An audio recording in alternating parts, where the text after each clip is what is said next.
The Olympics has started. The Summer Olympics has started.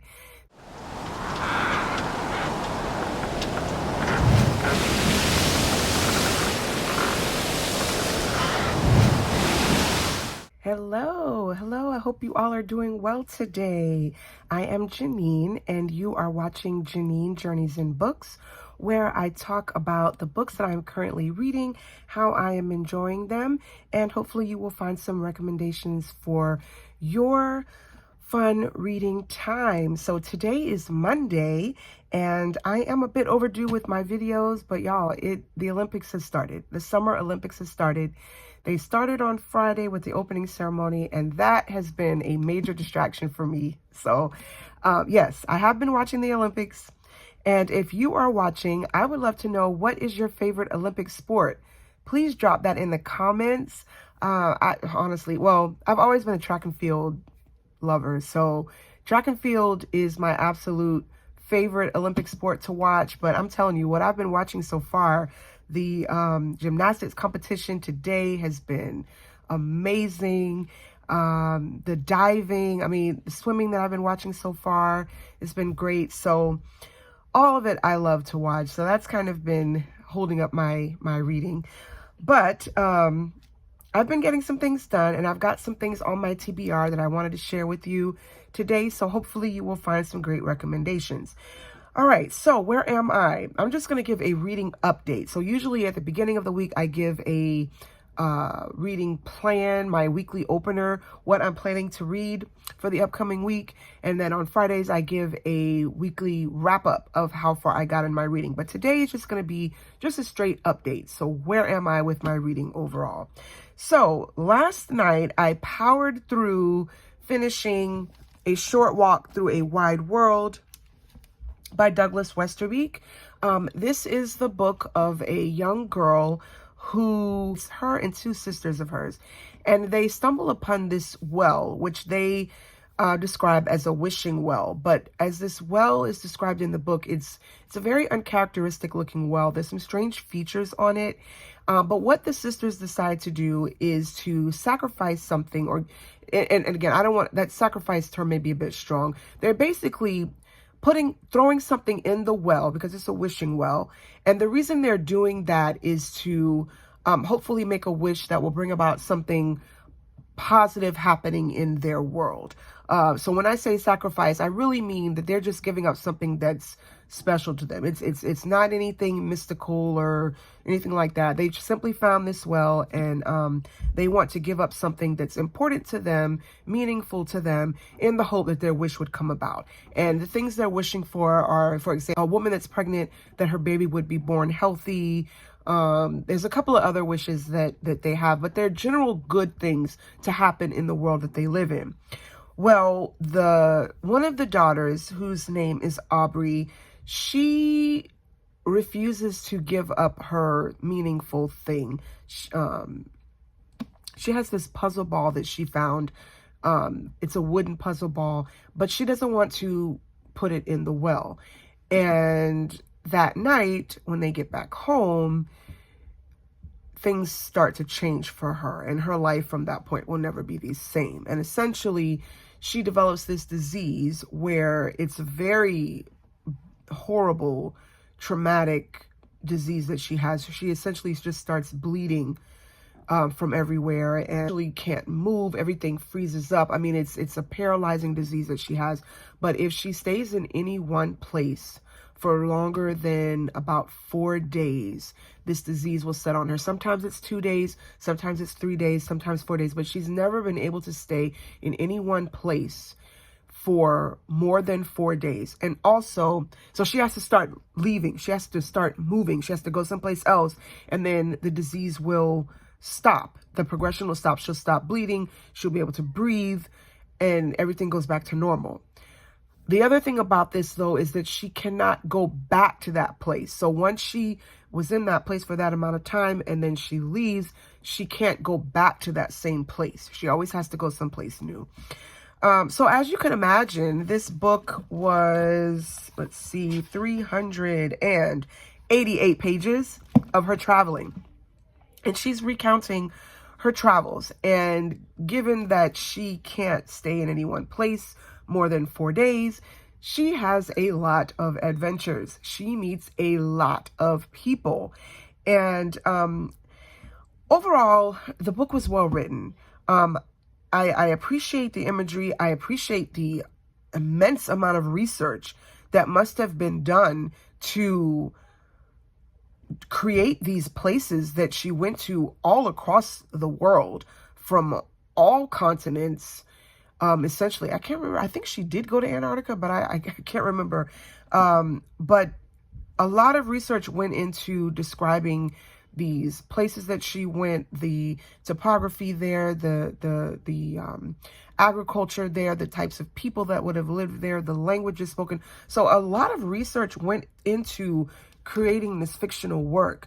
However, I think for me, I think because it was just so many places and so many characters, for me, I found it to be a bit complicated. It was just so much. It was a lot. And I think I'm the type of reader that really likes to be invested in the characters, and only spending, 2 or 3 days in this one place getting to meet these people, the book just kept moving, and I was like, oh, it's time to go. We're not going to spend any more time getting to know these people. It's, they're moving on. And so it just kept moving, kept going. It was a lot to take in. If anyone were to do a character study of this book, I think it would be a number of pages trying to describe all of the people and all of the lands that she met. So overall, I would say this is a 3-star book for me. I would say also that you're going to have to bring your imagination with this book. This book is definitely in a fantastical genre.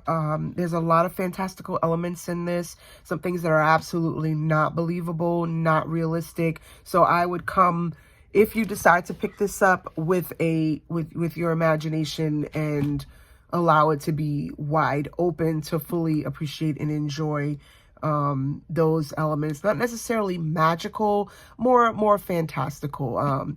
So overall, I think it was a good read. I did find myself getting a little bogged down about 60% in, but once I get about 60-70% of the book, I'm not going to DNF. I'm going to plow through to get to the end to find out what happens.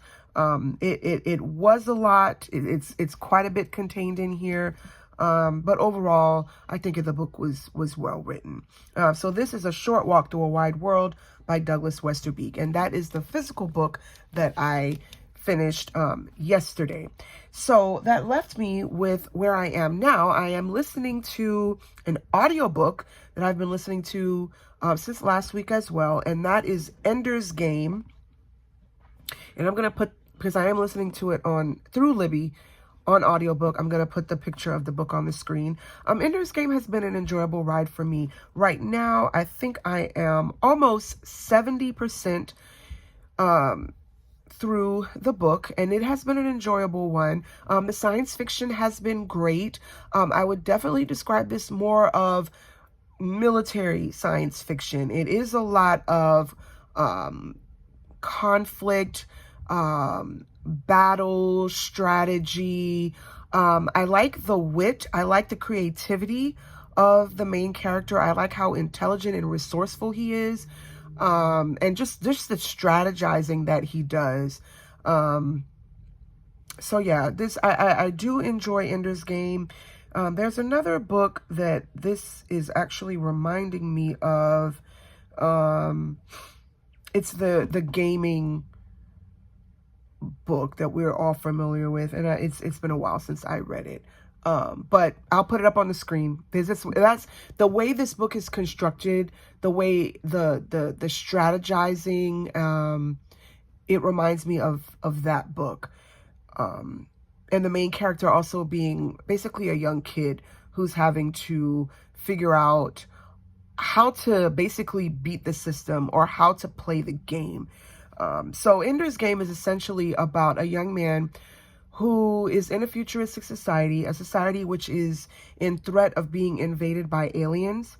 And he is taken from his family and sent to this military training school where he is trained in how to be a soldier, then how to be a commander of a battalion. And where I'm at now, he has essentially completed the school much more advanced than is normal, and he is on his way to progressing to actually being a commander in the actual army, space army, that is fighting the aliens that are imminent.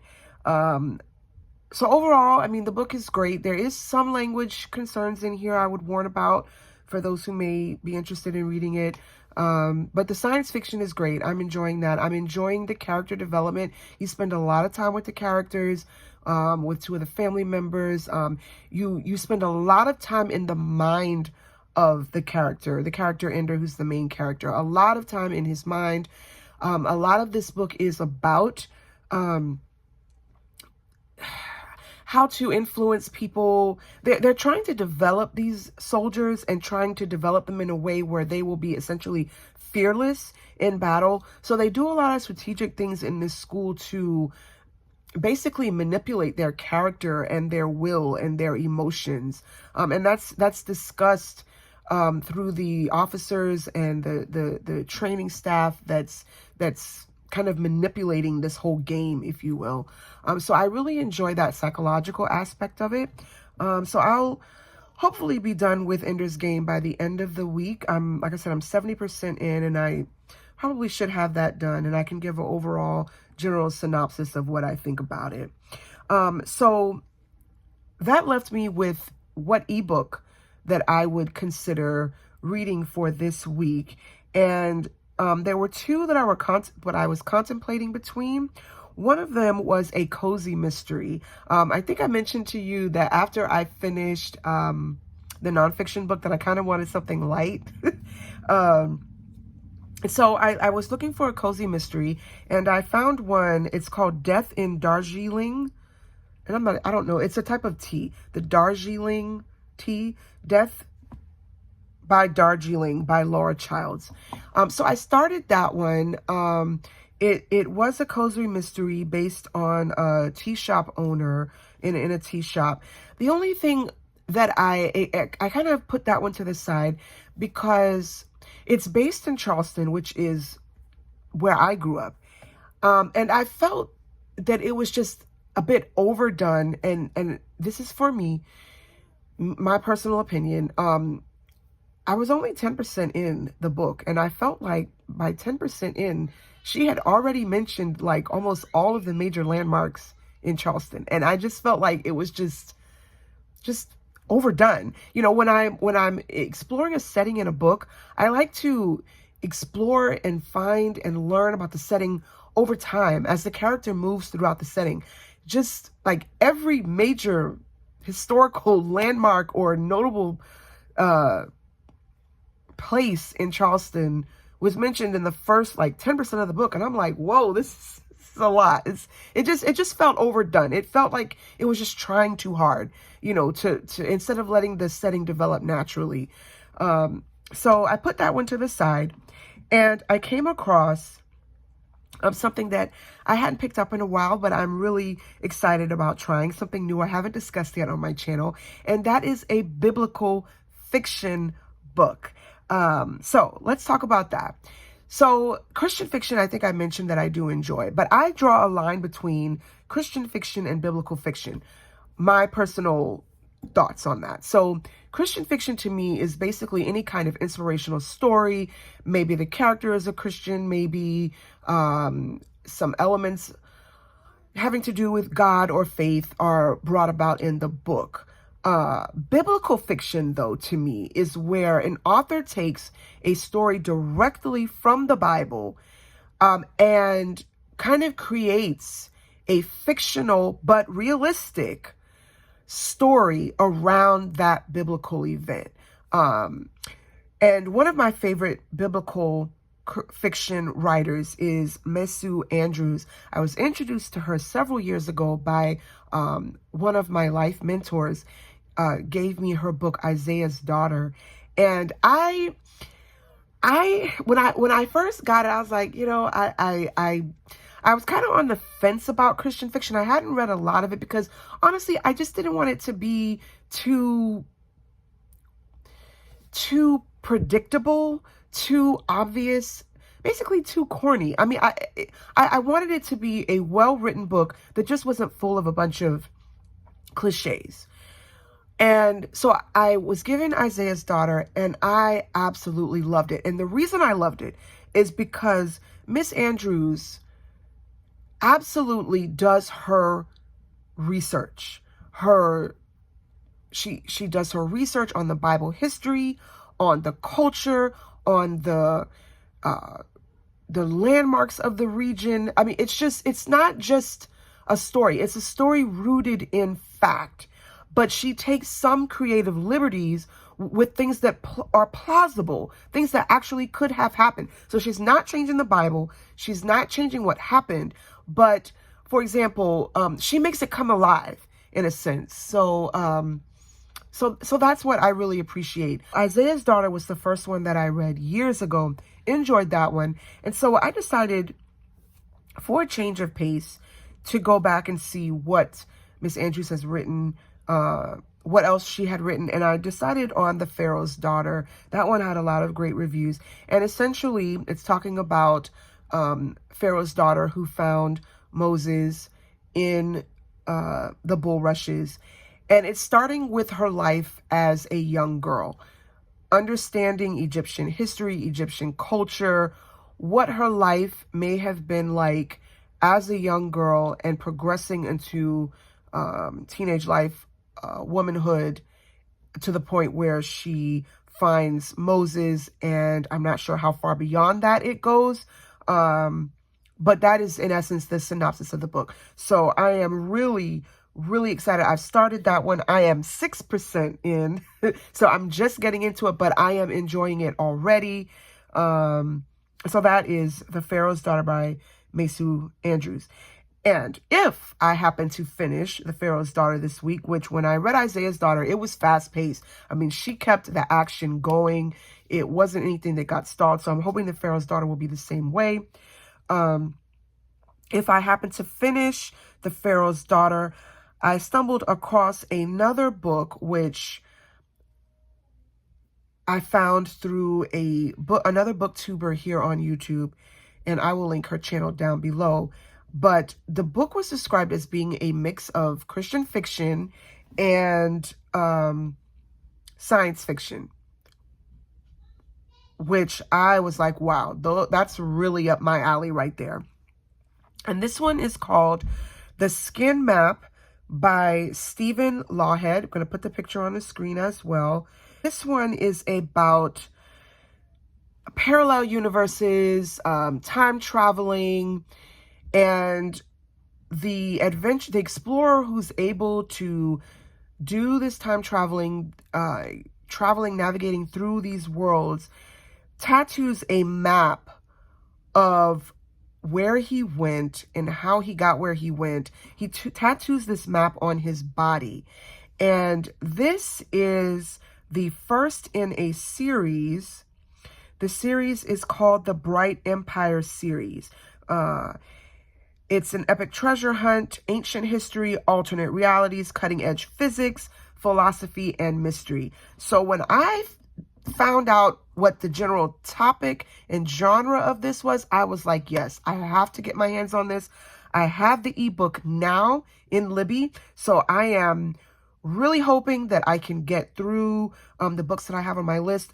Ender's Game, I use that during the day when I'm working, so I can have that as long as I need it. But I'm really interested in getting through The Pharaoh's Daughter this week, and also getting a good headway into The Skin Map. And hopefully this will be a series that I really enjoy and can continue reading the next two books in the Bright Empire series. So that is my reading right now. I do also have a question for my viewers out there. I am looking to find a great graphic novel. That is a genre that my kids enjoy reading, and I am really looking for a great graphic novel. If you've watched any of my videos by now, you know that I do prefer a clean read. I don't like a lot of strong language, profanity, and I don't like a lot of mature content, mature sexual spicy content. I really don't care for that. So if you know a great graphic novel, that's a genre that I would really, well, a type of media that I would like to explore more. If you have a recommendation, something you've read or heard about that you think I should read, please drop it in the comments, because I am really looking to find one to start on in the very near future. Just something different. I always like to mix it up, try something new to enjoy my reading. So let me know in the comments if you've got a suggestion for me. So I am looking forward to continuing watching the Olympics, continuing with my reading, and seeing you all back on Friday to hopefully have a synopsis for you of The Pharaoh's Daughter and the skin map. And I will talk with you all soon in my next video. Have a great week.